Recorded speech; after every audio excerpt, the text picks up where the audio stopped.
میرے بابا نے وارث ماموں کو گھر بلایا اور ان سے کہا کہ ہم چاند کی شادی کرنا چاہتے ہیں، آپ اس سے پوچھ دیں کہ اگر کسی کو پسند کرتے ہو تو ہم اس کی شادی اس سے کر دیں، ہم جو ہے نا وہ اس کی مرضی کے خلاف نہیں جائیں گے۔ تو میں نے ان سے کہا کہ آپ ایسا نہیں کر پائیں گے۔ انہوں نے کہا کہ نہیں، ہم کر سکتے ہیں۔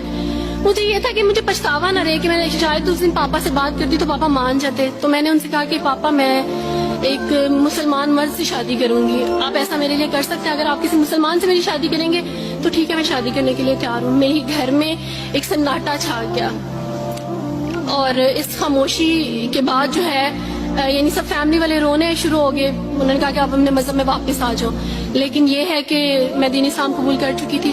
آپ یقین جانے، جس طرح لوگ مختلف ہیں اسی طرح ان کے مسائل بھی مختلف ہیں۔ مجھے مینٹلی بے انتہا ٹارچر کیا گیا، مینٹلی مجھے یعنی اس چیز کا احساس دلوایا گیا کہ ماما پاپا روتے ہیں۔ میرے پاپا نے، آپ یقین جانے، خود کو پھانسی لگانے کی کوشش کی میری آنکھوں کے سامنے۔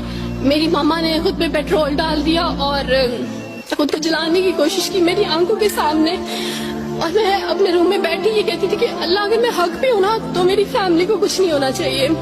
پھر بہرحال مجھے میری فیملی سے نکال دیا گیا، یہ اس ڈر سے کہ میری وجہ سے دوسرے بہن بھائی بھی اس راہ پہ نہ چلے جائیں، اور وارث ماموں کو بلا کے مجھے گھر بھیج دیا گیا، ان کے گھر بھیج دیا گیا۔ جب میں گھر سے آ رہی تھی تو وارث ماموں نے کہا کہ بیٹی اگر آپ کا کوئی سامان ہے تو آپ لے لیں۔ تو میں نے ان سے کہا کہ اس گھر سے صرف ایک ہی چیز میرے ساتھ جا رہی ہے اور وہ ہے میرا نام جو ماما پاپا نے مجھے دیا تھا۔ میں چاند رات میں پیدا ہوئی تھی، اس لیے انہوں نے میرا نام چندہ رکھا تھا، بس وہ نام لے کے آئی۔ آپ یقین کریں، ہمیں کہا جاتا ہے جبرن اسلام قبول کیا جاتا ہے، اسلام قبول کرنے کے بعد وہ جبر کیا جاتا ہے کہ آپ سوچ بھی نہیں سکتے۔ آپ کو اپنے ماں باپ سے ہی ملنے نہیں دیا جاتا، آپ کو اپنے ہی چھوٹے بہن بھائیوں کے پاس نہیں جانے دیا جاتا۔ میں ہاسپٹل میں تھی ڈیلیوری کے ٹائم، آپ یقین جانے میرے پاس کوئی بھی نہیں تھا جو مجھے بیڈ سے اٹھا کے بٹھا سکتا۔ ایسے موقع پہ مجھے اپنے اپنوں کی ضرورت تھی، لیکن میرے اپنوں کے جبر نے میری ماما کو مجھ سے دور رکھا، میری بہن بھائیوں کو۔ میرے کرسچن کولیگس نے ہی میری فیملی کو پریشرائز کیا کہ اس کو فیملی سے نکال دیں، کیونکہ اگر اب اس کو ملیں گے تو مزید لوگ بھی عبد الوارث کی طرح، چندہ کی طرح اسلام قبول کریں گے۔ میں نا ہاسپٹل میں لوگوں سے کہتی تھی کہ میرا بیبی رو رہا ہے، کوئی مجھے بیبی پکڑا سکتا ہے؟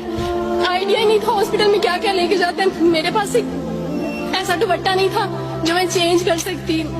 ایسے موقعوں پہ آپ یقین جانے آزمائش اور جبر اسلام قبول کرنے کے بعد ملتا ہے۔